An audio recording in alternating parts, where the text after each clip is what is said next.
Hey everybody, it's Jason Blaha here. Now that my obligatory 2 informative videos for the day are done, it's time to talk about current events in the fitness community. Now today, I had a subscriber ask me, hey Jason, why do people love Arnold Schwarzenegger so much? Why are they so enamored with him? Why is he so adored, even among people who are natural lifetimes, natural things? Steroids are bad, everything. I don't understand. So let me put on my +5 hat of weaponsmithing, work on skilling up my crafting, and let's talk about this. It's a good question, and it's something that maybe some people haven't realized. Simply put, Arnold Schwarzenegger is the most unique person who's ever come out of the bodybuilding world. It's that simple. He has done something that no one else has ever done inside that community, and will probably never do again. And it's kind of sad in a way, because a lot of people think, because they've seen the example that Arnold gave, that they're going to jump into bodybuilding and become some really famous, influential, wealthy, powerful person as a result of it, when no one in bodybuilding does that. That's like saying, I'm going to drop out of college and start a business out of my garage because Bill Gates did it. The odds of you achieving something similar are almost non-existent. No other bodybuilder has pulled this off. Arnold was in the right place at the right time with the right mindset. Here's a big difference. Anyone who looks at someone like Arnold Schwarzenegger, they have to understand who he is as a person. If you really listen to what he has to say, things he's done, he is extremely intelligent, he is extremely manipulative, and he is extremely Machiavellian. Which, interestingly enough, someone else on YouTube, who's a somewhat big YouTuber who hates me, did state at one time on their social media that I was the most Machiavellian person in YouTube fitness by a long shot. So I'm not meaning that as an insult. He meant that as an insult.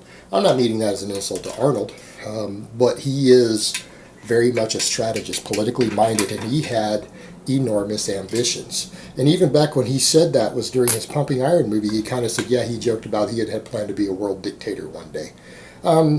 He hadn't even gotten into politics. He hadn't even got really into acting yet in that documentary when he said that. Now keep in mind, this man came on to marry into one of the most influential families in the country, became a mega action superstar, and then became the governor of California.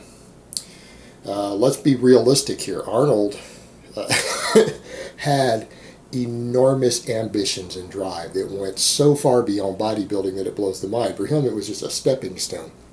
Other people have not successfully used it for that. They have not successfully used it for that. He was in the right place at the right time when a documentary got put out, when bodybuilding was just starting to get out there, when there wasn't much competition. You know, I mean, let's be realistic here. From a competitive perspective, people say, oh, he was one of the greatest, he was the greatest in bodybuilding. Well, 2 problems there. And I'm not saying he wasn't good at what he did, but you guys know the term big fish, small pond? He was a big fish in a small pond. And he had political backing. He had a lot of political backing.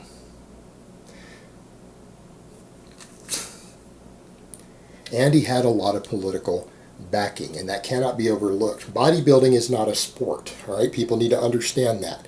It is a performing art. The judging is completely subjective and political in nature, all right? Even most fans think that he shouldn't have won. The one that was in Pumping Iron, the documentary that he won against Serge Nubret, the overwhelming majority of bodybuilding fans historically thought that he was robbed, that Serge Nubret was robbed, that Arnold should not have won that. Anyone notice how many people were in the Mr. Olympia? This goes back to another point. He was politically backed by Joe Weider. He was Joe Weider's golden boy. Joe Weider's golden boy. Joe Weider owned the IFBB. He sponsored all of it. His company sponsored all of it. He got to pick who was the Mr. Olympias. Furthermore, there were some of these competitions where only 2 or 3 or 4 people even competed that he won. So you guys need to understand, there were bodybuilding shows that Arnold won along the way where it was 2 guys. Right? Bodybuilding was non-existent back then. But go back and look at the notes of the big major contest that he won. Factor in that there's political things going on with it. Factor in that there wasn't anyone at them. I mean, if you show up and you've only got one or two people competing against you, and politics are in your favor, you're pretty much going to win. All right, particularly in something that's subjective. It's not like that he was showing up and 15 guys were competing in the Mr. Olympias and stuff here. It wasn't like that. It's a few guys. And keep in mind, they had different classes then. So you're like, well, there were other guys that, well, keep in mind the two different classes were even running. He didn't compete against as many guys as you think he did.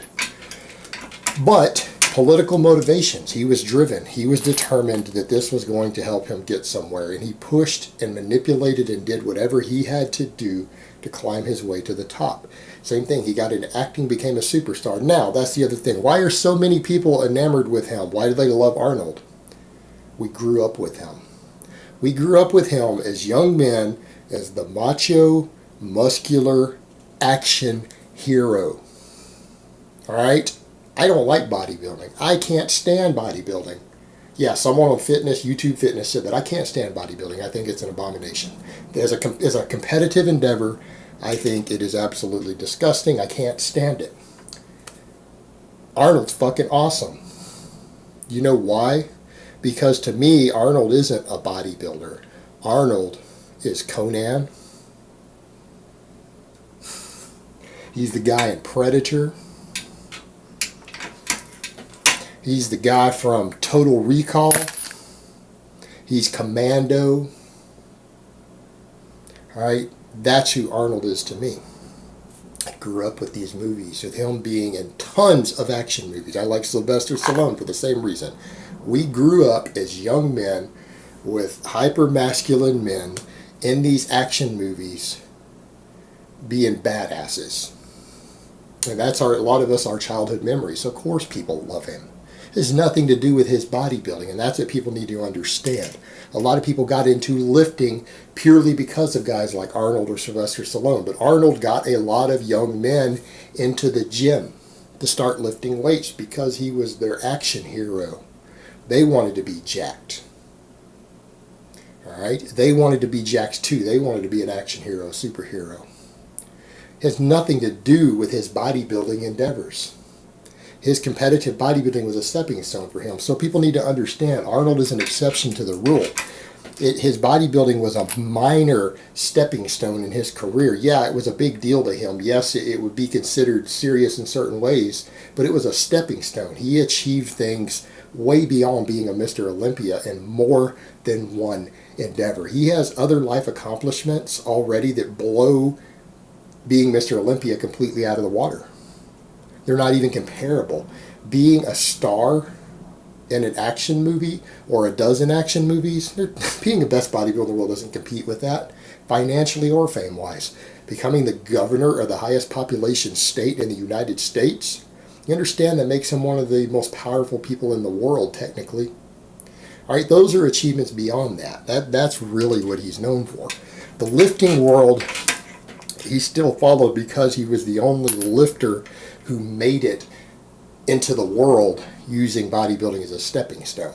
Now, was he a fake natty? Yeah, he used to claim a lot of times he had never used steroids. He said those things. But he said there was a good message for the kids. The reality is, yeah, he abused a lot of gear.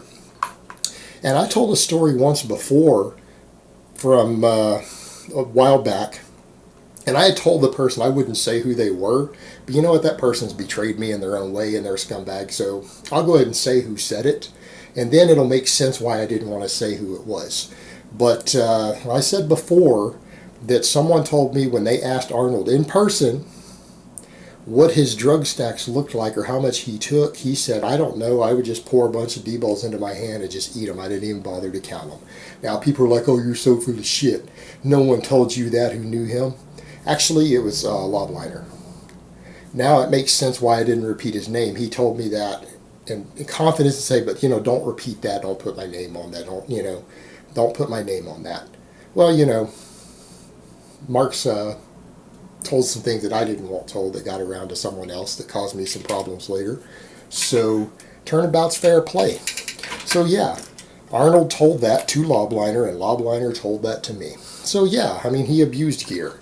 He abused gear, and that's someone who would know, who's far enough in the industry, who would have had multiple opportunities to meet Arnold, who brings money into his expo, who's a fellow bodybuilder that they talked shop.